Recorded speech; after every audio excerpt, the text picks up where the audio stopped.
Alors ça c'est très simple, c'est-à-dire que déjà je parlais pas russe, donc je me voyais mal louer un logement.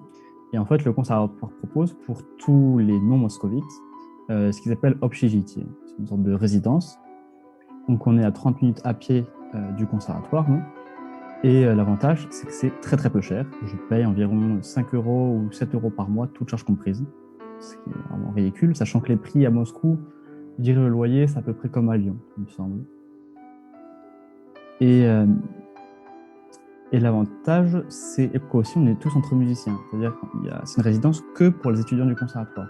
Donc ça a un côté très convivial qui est assez agréable. Donc, parfois trop convivial parce que justement c'est assez petit. La première année, on avait 12 mètres carrés ou 15 mètres carrés pour 3. Donc par rapport à la France, c'est des conditions qui sont très différentes. Mais justement, ça nous apprend après aussi à vivre en communauté. Et c'est une expérience qui est géniale. Parfois, on se plaint, on dit un peu, bon, c'est un petit peu serré. Mais je pense que d'ici 10-15 ans, j'aurai des souvenirs géniaux de ces années-là. Et puis même, en fait, le fait de toujours être tous ensemble dans le même bâtiment, on se voit dans le bâtiment, on se voit quand on va au conservatoire, ce qui fait qu'il y a une vraie cohésion entre tous. Et donc oui, je rencontre plein de gens, même encore aujourd'hui, je rencontre de nouvelles personnes toutes les semaines. Donc oui, ça c'est vraiment génial pour ça. Et c'est aussi bien des étrangers que des Russes. Donc ça c'est assez agréable finalement.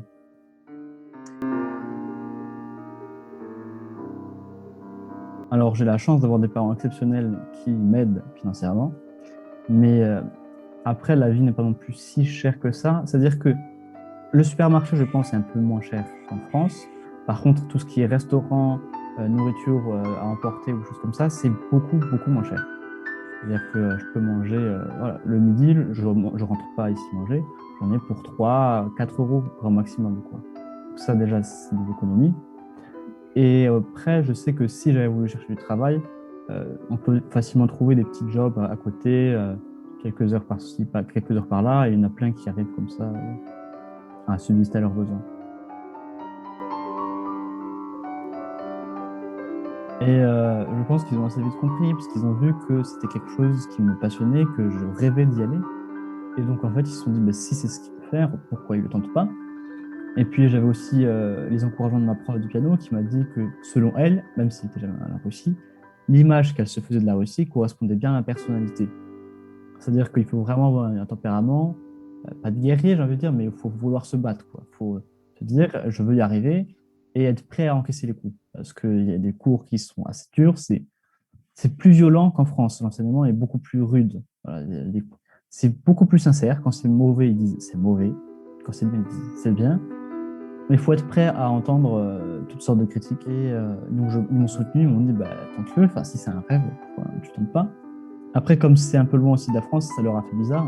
Surtout que juste avant de partir en Russie, je vivais encore chez eux. Donc, ça fait vraiment un choc. Ils voient que je suis heureux et que je m'épanouis, en fait. Donc, je pense que c'est tout ce qui compte pour mes parents.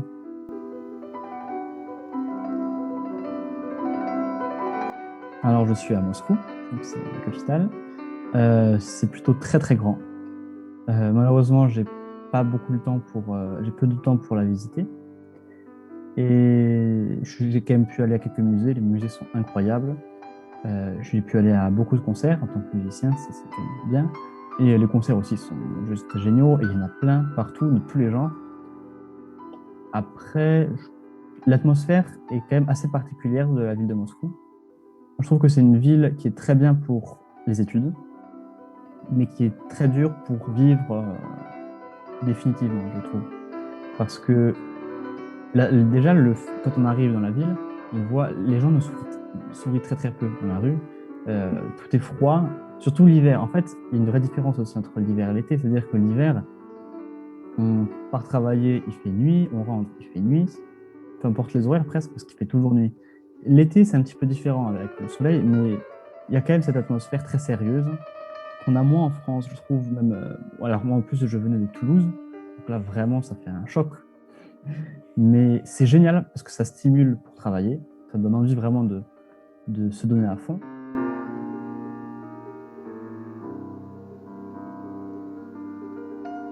Alors il y en a deux auxquels je pense. Là, deux mots, c'est Doucha. Je crois qu'une de vos intervenantes en a déjà parlé. Et l'autre mot, et ça, je trouve que c'est vraiment très ancré dans la mentalité russe, c'est искренность.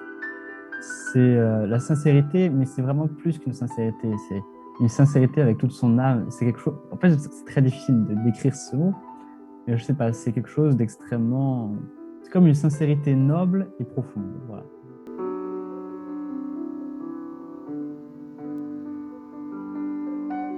Alors, il y a un plat russe que j'aime particulièrement. Il y a ce que je me fais à manger de temps en temps. Il y a les pelmeni, ça c'est très très bon. Alors, je ne les fais pas moi-même, j'achète des surgelés. Sinon, il y a quelque chose qui est très pratique que j'ai découvert en Russie. C'est les pirojki, qui sont très bons.